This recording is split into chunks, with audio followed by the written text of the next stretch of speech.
नमस्कार दोस्तों, एक बार फिर से स्वागत है आप सभी का आपके अपने YouTube चैनल वैकेंसी गुरु में। मित्रों, आज का एक और नया वीडियो जो कि आपकी तैयारी में चार चांद लगा देगा, ऐसा मजेदार वीडियो आपके लिए आ चुका है। दोस्तों, ये एक ऐसा वीडियो है जिसमें आपकी परसेंटेज कितनी एग्जाम में बनेगी मालूम चल जाएगा।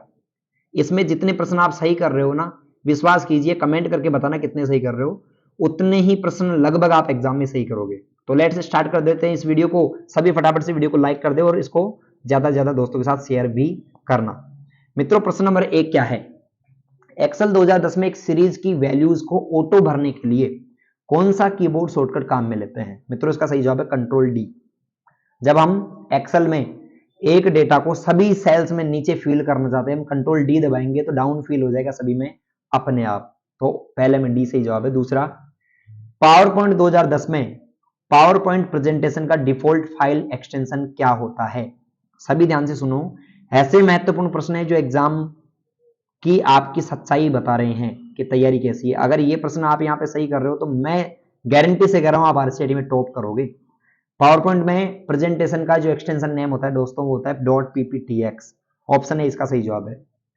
तीसरा, पावर पॉइंट 2010 में किस रिबन टैब में टेक्स्ट, छवियों और वीडियो को स्लाइड में डालने के लिए कमांड होते हैं?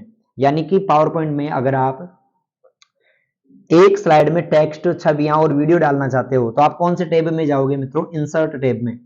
इंसर्ट टैब में मतलब पावर पॉइंट हो, एक्सेल हो या फिर वर्ड हो, किसी में भी अगर आप कोई भी इमेज वीडियो लेना चाहते हो तो आपको इंसर्ट टैब में जाना पड़ेगा। चौथा प्रश्न है, पावर पॉइंट 2010 में स्लाइड शॉट रिव्यू का उद्देश्य क्या है? मित्रों, पावर पॉइंट 2010 में स्लाइड शॉट रिव्यू का मुख्य उद्देश्य होता है स्लाइड्स को व्यवस्थित करने के लिए, यानी प्रेजेंटेशन में फिर से व्यवस्थित करने और संगठित करने के लिए होता है। तो ऑप्शन बी इसका सही जवाब है। अगला है पांचवा, पावर पॉइंट 2010 में टेक्स्ट और ऑब्जेक्ट में कस्टम एनिमेशन जोड़ने के लिए कौन सी सुविधा होती है? मित्रों, अगर आप कस्टम एनिमेशन जोड़ना चाहते हो तो आप ऐड एनिमेशन ऑप्शन में जाओगे, ठीक है, और वहां से जो भी एनिमेशन आपको अच्छा लगे कस्टम के रूप में उसको लगा आप पाएंगे। तो ऑप्शन सी इसका सही जवाब है पांचवे में। छठा प्रश्न, पावर पॉइंट में स्लाइड मास्टर का उद्देश्य क्या है? पावर पॉइंट में स्लाइड मास्टर क्या होता है, ये आपको जवाब देना है। उससे पहले मैं आप सबसे कहना चाहूंगा, अगर आप नए हैं चैनल पर और आपने चैनल को सब्सक्राइब नहीं किया है तो आप फटाफट से अभी चैनल को सब्सक्राइब कर लीजिए, क्योंकि वैकेंसी गुरु आपके लिए बहुत ज्यादा फायदेमंद होने वाला है। तो स्लाइड मास्टर का जो उद्देश्य होता है मित्रों, वो होता है सभी स्लाइड्स को समरूप, एक जैसा, सभी स्लाइड एक जैसे दिखाई दें इसके लिए। तो सभी स्लाइड्स को एक समरूप डिजाइन और लेआउट लागू करने के लिए ऑप्शन 20 का सही जवाब है छठे में। सातवां, कौन सा साइबर खतरा नहीं है? यहां पर जो ऑप्शंस हैं उनमें से ये बताना है कि साइबर खतरा कौन सा नहीं है। मेलवेयर, मेलवर्टाइजिंग, सेशन हाईजैकिंग, या ये सभी खतरे हैं? मित्रों, ये सारे ही खतरों के, साइबर खतरों के प्रकार है। तो ऑप्शन डी इसका सही जवाब होगा। अगला है, एक वेबसाइट पर सिक्योर सील का क्या मुख्य अर्थ है? वेबसाइट पर सिक्योर सील का उद्देश्य क्या है? वेबसाइट का आकर्षक डिजाइन है? नहीं। वेबसाइट को सभी सुरक्षा समस्याओं से मुक्त किया जाता है? बिल्कुल सही है। दूसरा, वेबसाइट डेटा प्रेषण के, वेबसाइट को सभी सुरक्षा समस्याओं से मुक्त किया जाता है? नहीं। वेबसाइट डेटा प्रेषण को सुरक्षित करने के लिए एन्क्रिप्शन का उपयोग करता है? बिल्कुल ठीक है। ऑप्शन सी इसका सही जवाब होगा कि जो वेबसाइट है वो डेटा को सुरक्षित रखने के लिए एन्क्रिप्शन का इस्तेमाल करता है। ऑप्शन सी इसका सही जवाब है। नवा, निम्न में से भारत में इलेक्ट्रॉनिक लेन देन और डिजिटल हस्ताक्षरों को प्रबंधित और नियंत्रित करने के लिए खास उद्देश्य रखने वाले कौन से कानून हैं? मित्रों, इलेक्ट्रॉनिक लेन देन और डिजिटल हस्ताक्षरों को प्रबंधित करने के लिए जो एक कानून भारत में बना है उसका नाम है IT act, Indian IT act 2000, अर्थात इंफॉर्मेशन टेक्नोलॉजी अधिनियम 2000। ये इसका सही जवाब है। 10वां है, एक विंडोज ऑपरेटिंग सिस्टम में सिस्टम रिस्टोर का प्राथमिक उद्देश्य क्या है? यानी विंडोज ऑपरेटिंग सिस्टम जो अपना है उसमें जो अपना क्या होता है मित्रों, रिस्टोर ऑप्शन होता है, उसका उद्देश्य होता है कि आप कंप्यूटर पर सभी फाइलों और फोल्डरों का बैकअप लेने के लिए? नहीं। पूरे हार्ड ड्राइव का स्नैप लेने के लिए? नहीं। समस्याओं और त्रुटियों की स्थिति में पूर्व स्थिति में सिस्टम को वापस लाने का एक तरीका? प्रदान करता है। बिल्कुल सही है। अगर आपके कंप्यूटर में किसी प्रकार की कोई समस्या आ गई तो उन समस्याओं को हटाने के लिए और कंप्यूटर पहले जैसे चालू हो जाए, सुचारू रूप से चल जाए, उसके लिए हम इसका इस्तेमाल करते हैं। ऑप्शन सी सही जवाब है। HTTP का वेब पतों के संदर्भ में क्या अर्थ है? अर्थात HTTP का पूरा नाम क्या है, ऐसा यहां पर पूछ रहा है दोस्तों। HTTP का पूरा नाम हाइपर टेक्स्ट ट्रांसफर प्रोटोकॉल होता है। Hyper text transfer protocol. और यहां पर अगर एस भी जुड़ा हो इसके आगे HTTPS, तो एस का मतलब सिक्योर होता है। 12वां प्रश्न है, वेब ब्राउज करने के लिए किस प्रकार के सॉफ्टवेयर का उपयोग करते हैं? मित्रों, वेब यानी वेबसाइट पर या वेबसाइट को ब्राउज करने के लिए, चलाने के लिए हम वेब ब्राउजर का इस्तेमाल करते हैं। किसका इस्तेमाल करते हैं? Web browser. और यह एक एप्लीकेशन सॉफ्टवेयर होता है जैसे गूगल क्रोम, मोजिला फायरफॉक्स आदि। 13वां प्रश्न है, MS एक्सेल 2010 में किस शॉर्टकट कुंजी का उपयोग एक एक्सेल वर्कबुक सेव करने के लिए किया जाता है? मित्रों, सेव करने की शॉर्टकट की पूछ रहा है, कंट्रोल एस। सेव करने की शॉर्टकट की कंट्रोल एस होती है। भारत में पैन कार्ड का मुख्य उद्देश्य क्या है? तो भारत में पैन कार्ड का मुख्य उद्देश्य दोस्तों टैक्स के उद्देश्यों के लिए आय और वित्तीय लेन देनों को परिवर्तित करना। अर्थात आप लेन देन आपके जो है, पैन कार्ड क्यों बनवाते हो पता है? आपके बैंक खाते से पैन कार्ड लिंक हो जाता है, उसके बाद आप जितने भी लेन देन करते हो उस पर निगरानी रखता है कौन? इनकम टैक्स विभाग जानकारी रखता है। तो उसके लिए आपको पैन कार्ड जारी किया जाता है इनकम टैक्स के द्वारा, और पैन का पूरा नाम होता है परमानेंट अकाउंट नंबर। एक्सेल 2010 में किसी सेल में कॉपी किए गए या कट किए गए सेल को पेस्ट करने की शॉर्टकट क्या होती है? Control we. सबको मालूम है, कट या कॉपी करने के बाद पेस्ट करना हो तो कंट्रोल वी दबाते हैं। MS एक्सेल 2010 में सेल का सही उदाहरण क्या है? सेल का सही उदाहरण है जो दोस्तों वो है यहाँ पर ऑप्शन बी, AB145। क्योंकि किसी भी सेल में पहले अल्फाबेट होते हैं, ठीक है, उसके बाद नंबर हो सकते हैं, कुछ भी नंबर हो सकते हैं। तो ये सेल का एड्रेस सही है, ऑप्शन बी। 17वां प्रश्न है, Google drive, Microsoft one drive और ड्रॉप बॉक्स ये तीनों किसके उदाहरण हैं? दोस्तों, ये तीनों ही क्लाउड स्टोरेज के उदाहरण हैं। क्लाउड स्टोरेज सर्विसेज के उदाहरण है। ऑप्शन डी इसका सही जवाब है। 18वां प्रश्न है, भारत में रुपे कार्ड की शुरुआत किस संगठन ने की?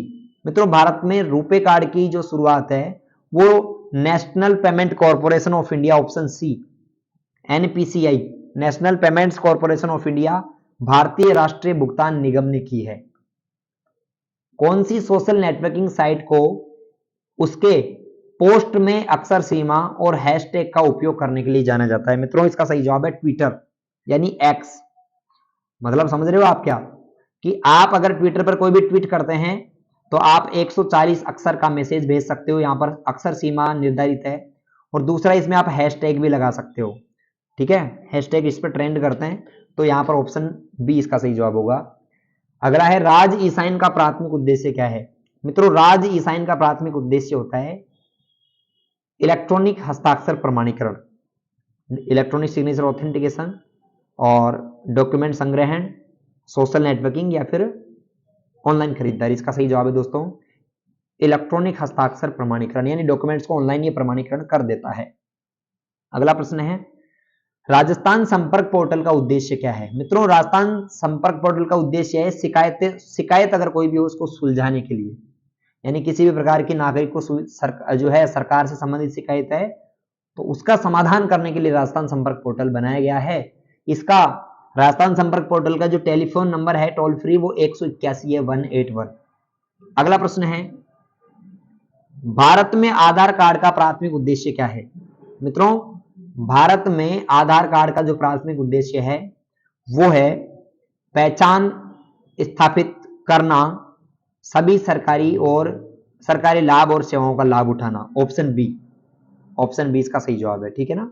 और आपकी पहचान स्थापित करता है ना ये, कि आप ही हो ये व्यक्ति, क्योंकि इसमें आपके अंगूठे, आपके फिंगर्स, आपका फेस सब स्कैन किया जाता है। सही मिलान कीजिए। MS वर्ड क्या होता है? MS वर्ड में क्या बनते हैं दोस्तों? MS वर्ड में दस्तावेज बनते हैं, MS एक्सेल में सीट होती है और MS पावर पॉइंट में स्लाइड होते हैं। यानी कि इसका सही जवाब होगा R, P और Q। पहले में R, दूसरे में P और तीसरे में Q। और इसका सही जवाब है RPQ, ऑप्शन ए, ठीक है ना, ये इसका सही जवाब होगा। 24वां प्रश्न है एमएस वर्ड 2010 में चयनित टेक्स्ट अथवा ऑब्जेक्ट्स को काटने के लिए शॉर्टकट कुंजी क्या है?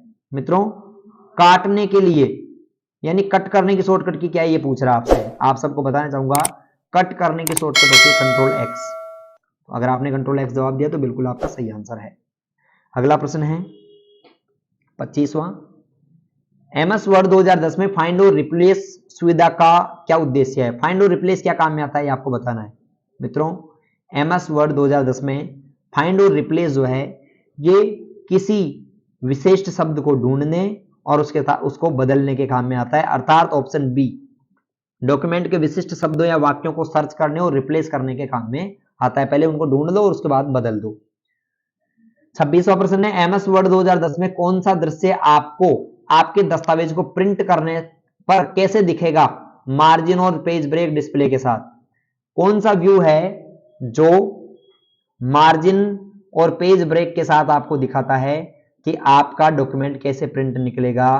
तो इसका सही जवाब है option B, print layout view. कौन सा व्यू है मित्रों? प्रिंट लेआउट व्यू, ये इसका सही आंसर है। 27वां प्रश्न है ई-मित्र पोर्टल के माध्यम से कौन सी सेवाओं का लाभ उठाया जा सकता है? मित्रों, ई-मित्र के माध्यम से आप कौन कौन सी सेवाओं का लाभ ले सकते हो? ऑप्शन देखिए क्या क्या है। बिल का भुगतान करना, बिल्कुल कर सकते हैं ना, ठीक है कर सकते हैं। प्रमाण पत्र के लिए आवेदन कर सकते हैं, मूल्यवान जाति के लिए कर सकते हैं, शिकायत दर्ज करा सकते हैं, ऑनलाइन करा सकते हैं। उपरोक्त सभी इसका सही जवाब आपका हो जाएगा।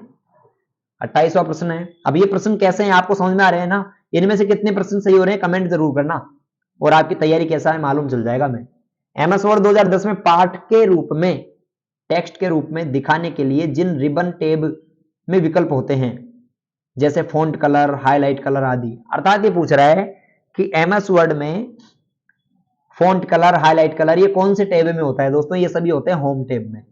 किस में होते हैं? होम टैब में होते हैं। 29वां प्रश्न, एमएस वर्ड 2010 में चयनित टेक्स्ट एवं ऑब्जेक्ट की प्रतिलिपि बनाने के लिए शॉर्टकट कुंजी क्या है? मित्रों, चयनित टेक्स्ट की या फिर जो अपना कोई भी टेक्स्ट है उसकी प्रतिलिपि यानी कॉपी बनाने के लिए, तो कॉपी करने की शॉर्टकट की पूछ रहा, कंट्रोल सी। कॉपी करने की शॉर्टकट क्या होती है मित्रों? कंट्रोल सी होती है। ये सबको ध्यान में रहना चाहिए। तो अगर आपने कंट्रोल सी यानी कि ऑप्शन बी जवाब दिया है तो आपका सही आंसर है। अगला, एमएस वर्ड 2010 में सेव एज डायलॉग बॉक्स खोलने की शॉर्टकट की क्या होती है? मित्रों, सेव एज की शॉर्टकट होती है F12। ठीक है ना, F12 जवाब दिया तो सही है। 31वां है, एमएस वर्ड 2010 में आखिरी क्रिया को वापस लेने के लिए, अंतिम क्रिया को पुनः प्राप्त करने के लिए, अंडू करने के लिए, अर्थात अंडू करने की शॉर्टकट क्या है? Control Z.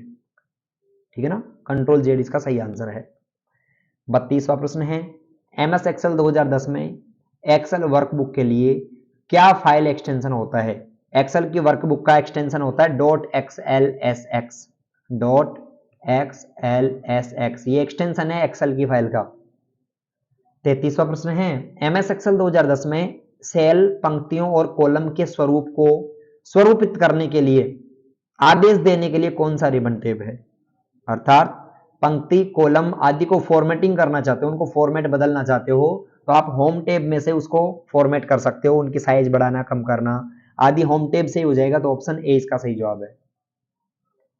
34 क्वेश्चन है, एक्सेल 2010 में एक नंबर की सीरीज को जोड़ने के लिए कौन सा फंक्शन प्रयुक्त होता है? मित्रों, नंबर की सीरीज को जोड़ने के लिए यानी सभी नंबरों को जोड़ने के लिए सम फंक्शन हम लगाते हैं।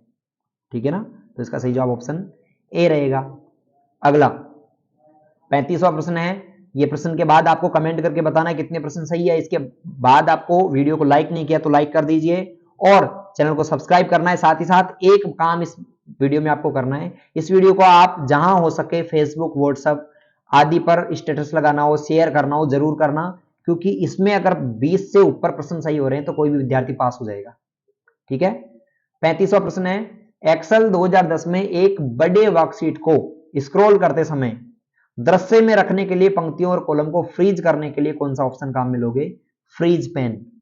अगर आप एक एक्सेल की फाइल को काम में ले रहे हैं और आप चाहते हो कि पहली रो यहां पर दिखाई देते रहे हमेशा के लिए, तो आप स्क्रॉल करते रहो तो भी ऊपर नीचे नहीं जाए, इसके लिए आप फ्रीज पेन का यूज करेंगे, फ्रीज पेन कमांड। तो ऑप्शन ए इसका सही जवाब है। ऐसे करके 35 में से कितने परसेंट सही हुए कमेंट करके बताएं। वीडियो अच्छा लगा है तो लाइक कीजिए, अपने दोस्तों के साथ शेयर कीजिए और चैनल पर नए हैं तो सब्सक्राइब जरूर करके जाना। ठीक है मित्रों, मिलते हैं अगले वीडियो में और लाइव क्लासेस आप लेते होंगे। तब तक के लिए गुड बाय, बाय बाय, नमस्कार, राम राम।